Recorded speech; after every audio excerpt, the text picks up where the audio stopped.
तो एपिसोड की स्टार्टिंग उसी जगह से हुई जहाँ पे पिछला एपिसोड खत्म होता है। हमें दिखाया जाता है जो आदमी होता है वो यांग फैंग से कहता है कि तुम्हें 5,000 ग्रे क्रिस्टल से शुरुआत करनी चाहिए। और फिर हमें दिखाया जो आदमी होता है वो यांग फैंग से कहता है कि अगर तुम इस काम में असफल रहे तो मैं तुम्हारे दोस्तों को और तुम्हें ज़ॉम्बीज़ के हाथों में दे दूंगा और ज़ॉम्बीज़ तुम्हें मार देंगे। और फिर हमें यांग फैंग को दिखाया जाता है जो अपने मन में सोचता है कि मैंने सिर्फ ट्रायल के लिए ही क्रिस्टल इतने सारे दे दिए, मतलब उनके पास क्रिस्टल का भंडार है और क्रिस्टल जमा करने वाले भी बहुत सारे मेंबर्स होंगे, इसलिए उन्होंने मुझे 5,000 ग्रे क्रिस्टल दे दिए इतनी जल्दी। और फिर हमें उसी आदमी को दिखाया जाता है जो यांग फैंग से कहता है कि हमें लड़ाई के दौरान कुछ चीज़ें मिले हैं, हमें इनका यूज़ होने वाला है ये नहीं मालूम। तो तुम इन सभी चीज़ों को चेक कर सकते हो, अगर तुम्हें कोई चीज़ लगे तो तुम वो यूज़ भी कर सकते हो। इसकी परमिशन मैं तुम्हें दे रहा हूँ।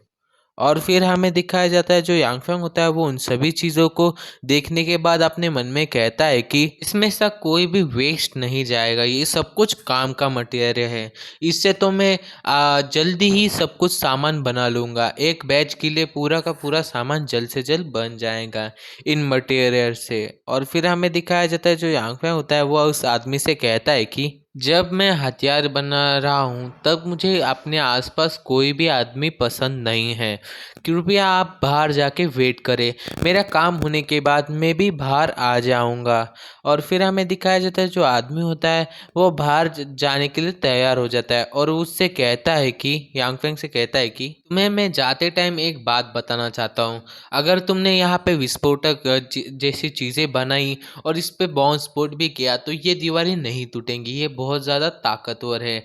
और फिर वो कहता है कि तुम यहाँ पे रह के कोई चाल भी मत चलना, नहीं तो हम आपके दोस्तों को मार डालेंगे।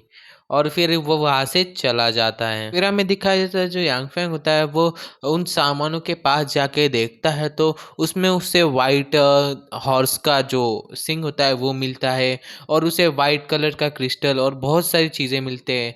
और फिर वो कहता है कि इन लोगों को शायद इन चीज़ों की कीमत नहीं पता, ये बहुत ज़्यादा मूल्यवान है, इनसे तो बहुत सारे अच्छे अच्छे वेपन्स बन सकते हैं। और फिर हमें दिखाया जाता है जो यांग फैंग होता है वो बैठ के कुछ चीज़ों को देखता है और कहता है कि हालांकि आंतरिक क्रिस्टल छोटा है पर इसकी पावर्स बहुत ज़्यादा है, इससे बहुत सारे ऐसे वेपन्स बन सकते हैं जिससे मेरे जो दोस्त हैं उनकी ताकत बढ़ सकती है, इनसे मैं बहुत सारे ऐसे वेपन बनाऊंगा जो सिर्फ मैं अपने पास रखूंगा और मेरे सिर्फ दोस्तों को दूंगा।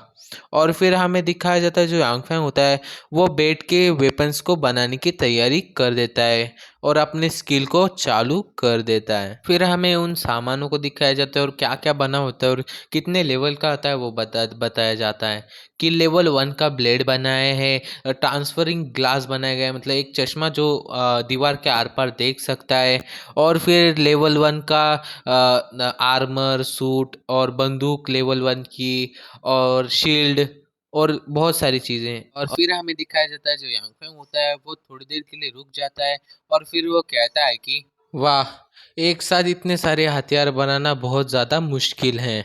और फिर वो कहता है कि अगर मैंने इतने सारे हथियार बना दिए हैं तो मुझे इन्हें छुपाना भी पड़ेगा। ये बात कहने के बाद जो यांग फैंग होता है वो अपने अंगूठी की स्किल को यूज़ करता है और सभी के सभी सामानों को अंगूठी में डालने लगता है। और फिर जो बचे हुए क्रिस्टल को दिखाया जाता है, जो यांग फैंग होता है वो बचे हुए क्रिस्टल को भी अपने पास रख लेता है, अपने अंगूठी में डाल देता है। और फिर हमें बाहर का सीन दिखाया जाता है जहाँ पे एक बॉडीगार्ड पूछ रहा होता है उस आदमी से कि क्या ये आदमी वास्तव में जो अंदर का जो सामान है उसे हथियार में बदल सकता है। और फिर हमें उस आदमी को दिखाया जाता है जो उसको आंसर देता है कि मुझे लगता है कि वो अपने पावर्स के साथ जो सामान है अंदर का उन्हें हथियार में बदल सकता है, और वैसे भी वो तो हमारे लिए ही काम करने वाला होता है। और फिर वो कहता है कि पर उसके साथ जो लड़कियां आई हैं वो बहुत ज़्यादा सुंदर है और मुझे लगता है कि वो वर्जन है, मुझे तो उनके साथ एक रात सोना है। और ये बात कहने के बाद हमें दिखाया जाता है जो दरवाज़ा था है वो खुल जाता है और उस दरवाजे में से यांग फैंग बाहर निकलता है और बड़ी गुस्से से उस आदमी से कहता है कि अगर तुमने मेरे दोस्तों के बारे में फिर से ऐसा कुछ सोचा भी तो मैं तुम्हें मार डालूंगा। मुझे नहीं मालूम कि तुम सुपर ह्यूमंस हो या नहीं हो, मैं तुम्हें नहीं देखूंगा, मैं तुम्हें सीधा ही मार डालूंगा। जो यांग फेंग की ये बातें सुनने के बाद जो आदमी होता है उसकी तो फटके चार हो जाती हैं।